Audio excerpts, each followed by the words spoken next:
কুরসি কি আরশ পরে রাখেন, আল্লাহর যে কুরসি আসন, সেই কুরসির মধ্যে যদি 7টা আকাশ রেখে দেওয়া হয় দেখতে কেমন দেখা যাবে? আল্লাহু আকবার। আল্লাহর রাসূল বলেন গোটা পৃথিবীকে একটা মাঠ বানানোর পরে, গোটা পৃথিবীকে একটা মাঠ বানানোর পরে পৃথিবীর মাঝখানে, সেই মাঠের মাঝখানে যদি একটা সরিষার দানা রেখে দেওয়া হয়, গোটা পৃথিবীর মাঠের তুলনায় সেই সরিষার দানাটা যত ছোট, আল্লাহর কুরসির ভিতরে 7 আকাশ দেখতে এর চাইতেও ছোট। অনেকে মনে করবে 7 আকাশ, শুনতে শুনতে 7 আকাশ, 7 আকাশ কত বড়, শুধু একটু আপনাদেরকে শোনাই। এটা কিতাব আছে সামারাতুল ফালাকিয়াত, লিখেছেন সমীর উদ্দিন, যিনি হিন্দুস্তানের থাকেন লন্ডনে। এটা কিতাব লিখেছেন, সায়েন্স বিশেষজ্ঞ একটা কিতাব লিখেছেন আকাশ সম্পর্কে। উনি বলেন একটু বোঝানোর জন্য এক একটা আকাশ কত বড়, তাহলে বুঝবেন আল্লাহর কুরসি কত বড়। তিনি বলেন আমরা যেই দেশে যেখানে বসবাস করি এটাকে বলা হয় পৃথিবী। এখন কথাগুলো মনোযোগ দিয়ে না শুনলে হারায় ফেলবেন। এটাকে কি বলে? আবার বলেন কি বলে? আমাদের পৃথিবীটা একটা শূন্যে ঘুরতেছে। সুবহানাল্লাহ বলে না? পৃথিবী ঘুরতেছে, পৃথিবী ঘুরতেছে। আমাদের পৃথিবীটা যেই শূন্যে ঘুরতেছে সেই শূন্য বলা হয় সৌরজগৎ। একটা জগতে ঘুরতেছে, সেটাকে বলা হয় সৌরজগৎ। হুবহু কথাগুলো বলছেন বাংলাদেশের সবচাইতে বড় মুফতিদের অন্যতম একজন মুফতি দেলোয়ার সাহেব হাফিজাহুল্লাহ। আল্লাহ হযরতের হায়াতে বরকত দান করেন, আল্লাহ এই সমস্ত মুরব্বীদের হায়াতে আল্লাহ বরকত দান করেন। তিনি বলেন পৃথিবীটা ঘুরতেছে সৌরজগতে। বলে সৌরজগৎ কাকে বলে? 1 নম্বর ব্যাখ্যা, সূর্যের আলো পৃথিবীর চতুর্দিকে ধেয়ে যতদূর পর্যন্ত সীমানায় সূর্যের আলো পৌঁছায় পুরোটাকে বলা হয় সৌরজগৎ। সুবহানাল্লাহ বলেন না কেন? এবার এই একটা সৌরজগতের ভিতরে শুধু আমাদের মতো একটা পৃথিবী না, বিজ্ঞান বলে 15,000 কোটি এইরকম গ্রহ একসাথে ঘোরাফেরা করতেছে। একটা সৌরজগতের ভিতরে একটা ফুটবল, সৌরজগৎটা ধরেন একটা ফুটবল, একটা ফুটবলের ভিতরে 15,000 কোটি পৃথিবীর মতো গ্রহ ঘোরাফেরা করতেছে। আর 15,000 কোটির মধ্যে আমাদের পৃথিবী সবচাইতে ছোট। আরে সুবহানাল্লাহ বলেন না কেন? আমাদের পৃথিবী সবচাইতে কি? আমাদের পৃথিবীর কাছাকাছি যে গ্রহটা মঙ্গল গ্রহ, কেউ কেউ বলেন দূরত্ব 8 কোটি কিলোমিটার, আবার কেউ বলে 8,000 কোটি কিলোমিটার। সুবহানাল্লাহ বলেন না কেন? যত কিলোমিটারই হোক, সে তার গতিতে ওখানে ঘুরতেছে, এই পৃথিবী তার গতিতে এখানে ঘুরতেছে। কখনো দুইটা একসাথে লাগবে না, তবে হ্যাঁ লাগবে কিয়ামতের সময়।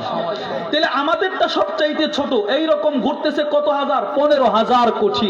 এবার 15,000 কোটি যেই জগতে ঘুরতেছে, জগৎটাকে বলা হয় সৌরজগৎ। বিজ্ঞান বলে ওই রকম সৌরজগৎ যেই জগতে ঘুরতেছে সেই জগৎটাকে বলা হয় গ্যালাক্সি। এই একটা গ্যালাক্সির ভিতরে শুধু একটা সৌরজগৎ না, বিজ্ঞান বলে 15,000 কোটি এইরকম বড় বড় সৌরজগৎ আছে। একটা সৌরজগৎ থেকে আরেকটা সৌরজগতের দূরত্ব, পৃথিবী থেকে তো মঙ্গল গ্রহের দূরত্ব 8 কোটি, একটা সৌরজগৎ থেকে আরেকটা সৌরজগতের দূরত্ব হচ্ছে 33 লক্ষ আলোকবর্ষ মাইল। হুজুর আলোকবর্ষ মাইল কি? আলোর গতি প্রতি সেকেন্ডে 3 লক্ষ কিলোমিটার। পৃথিবীতে এমন কোন যানবাহন তৈরি কেউ করতে পারবে না 1 সেকেন্ডে 3 লক্ষ কিলোমিটার দূর দিয়ে চলে যাবে। পারবে নাকি? সম্ভব নাকি এটা বলেন? আলোর গতি প্রতি সেকেন্ডে 3 লক্ষ কিলোমিটার। এবার সেই আলো যদি 1 সেকেন্ড না, 1 মিনিট না, 1 ঘন্টা না, 1 দিন না, 1 মাস না, 1 বছর না, 1000 বছর না, 1 লক্ষ বছর না, দীর্ঘ 33 লক্ষ বছর যদি আলোর গতি চলতে চলতে চলতে চলতে যত দূর যেতে পারে, একটা সৌরজগৎ থেকে আরেকটা সৌরজগতের দূরত্ব ততটুকু। এবার চিন্তা করেন কত দূরে দূরে আছে এই সৌরজগৎ। একটা না, 15,000 কোটি। আরে সুবহানাল্লাহ বলেন না কেন? আল্লাহু আকবার বলেন, জোরে বলেন আল্লাহু আকবার। এবার এই সৌরজগৎ একটা না, সৌরজগৎ দুইটা না, 15,000। এই সবগুলো 15,000 সৌরজগৎ যেই ফুটবলের ভিতরে ঘুরতেছে ওইটাকে বলা হয় গ্যালাক্সি। বলে গ্যালাক্সি কয়টা? বিজ্ঞান বলে গ্যালাক্সিও 15,000 কোটি। একটা গ্যালাক্সি থেকে আরেকটা গ্যালাক্সির দূরত্ব কতটুকু? পৃথিবী থেকে তো মঙ্গল গ্রহের দূরত্ব 8 কোটি, একটা সৌরজগৎ থেকে আরেকটা দূরত্ব 33 লক্ষ আলোকবর্ষ মাইল। তো এবার বলেন একটা গ্যালাক্সি থেকে আরেকটা গ্যালাক্সির দূরত্ব কতটুকু? বিজ্ঞান বলে জানা নাই, তবে 33 বিলিয়ন বিলিয়ন ট্রিলিয়ন লক্ষ বছর দূরে হবে। এই গ্যালাক্সি গুলো 15,000 কোটি যেই ফুটবলের ভিতরে ঘুরতেছে ওইটাকে বলা হয় গ্যালাক্সি গুচ্ছ। এই গ্যালাক্সি গুচ্ছ বিজ্ঞান বলে 15,000 কোটি, আর ব্যাখ্যা দেওয়ার সময় নাই। আবার এই গ্যালাক্সি গুচ্ছগুলো যেই ফুটবলের ভিতরে ঘুরতেছে প্রথম আকাশের নিচে, ওটাকে বলা হয় মহাগ্যালাক্সি। বিজ্ঞান বলে মহাগ্যালাক্সিও 15,000 কোটি। এবার মহাগ্যালাক্সি যেই জগতে ঘুরতেছে মহাকাশ, বিজ্ঞান বলে এর উপরে কি আছে আমাদের জানা নাই। আরে সুবহানাল্লাহ বলেন না কেন? এর মানে আকাশ পর্যন্ত পৌঁছতে পারে নাই। এবার বলেন তো প্রথম আকাশটা কত বড় হবে? এবার তাবরানীর মধ্যে আসছে প্রথম আকাশটা যত বড় এর চাইতে দ্বিগুণ বড় দ্বিতীয় আকাশ, এবার এর চাইতে 3 গুণ বড় তৃতীয় আকাশ, এর চাইতে 4 গুণ বড় চতুর্থ আকাশ। এবার 7 আকাশ যদি আল্লাহর কুরসির ভিতরে রাখা হয় কি পরিমাণ জায়গা দখল করবে? আল্লাহু আকবার বলেন না কেন? জোরে বলেন আল্লাহু আকবার। কি পরিমাণ জায়গা দখল করবে চিন্তা করেন। আল্লাহর রাসূল বলেন 7 আকাশ যদি আল্লাহর কুরসির ভিতরে রেখে দেওয়া হয়, গোটা পৃথিবীকে একটা মাঠ বানিয়ে মাঝখানে একটা সরিষার দানা রাখলে যেমন এত বিশাল বিশাল আকাশগুলো কুরসির ভিতরে তেমন। এবার শুনেন আল্লাহর রাসূল বলেন ওয়াফাদলুল আরশ আলাল কুরসি। এবার শুনো কুরসির তুলনায় আরশটা কত বড়। এতটুকু আলোচনার দ্বারা কি বুঝলেন? কুরসি অনেক বড়, অনেক বড় কুরসি, আল্লাহর কুরসি। এখনো সকলে বলে না অনেক বড়, আবার বলেন অনেক বড় আল্লাহর কুরসি।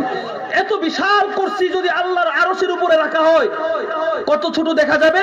আল্লাহর রাসূল বলেন ওয়াফাদলুল আরশ আলাল কুরসি কাফাতলি তিলকাল ফালাত আলা তিলকাল হালকা। এবার কাফাতলি তিলকাল হালকা আলা তিলকাল ফালাত। আল্লাহর রাসূল বলেন এবার শোনো, আল্লাহর কুরসি যদি আল্লাহর আরশের উপরে রাখা হয় এবার এর দৃষ্টান্ত কেমন হবে? বলে সারা পৃথিবীকে একটা মাঠ বানায়া মাঝখানে একটা সরিষার দানাকে 100 ভাগ করলে একটা ভাগ মাঝখানে রাখলে যত ছোট, এত বিশাল কুরসি আরশে আজিমের উপরে তত ছোট। আরশটা কত বড়? আরে সুবহানাল্লাহ বলেন না কেন? অনেক বড়। এবার শুনেন এই আরশ, 1 নম্বর আরশ আছে, 2 নম্বর আরশ কত বড় এটা শুনলাম। এবার 3 নম্বর, এই বিশাল পরিমাণ আরশটা যারা বহন করতেছে তারা কত বড় হবে? আল্লাহু আকবার বলবেন না? আবু দাউদ শরীফের 4727 নম্বর হাদিস, 4727।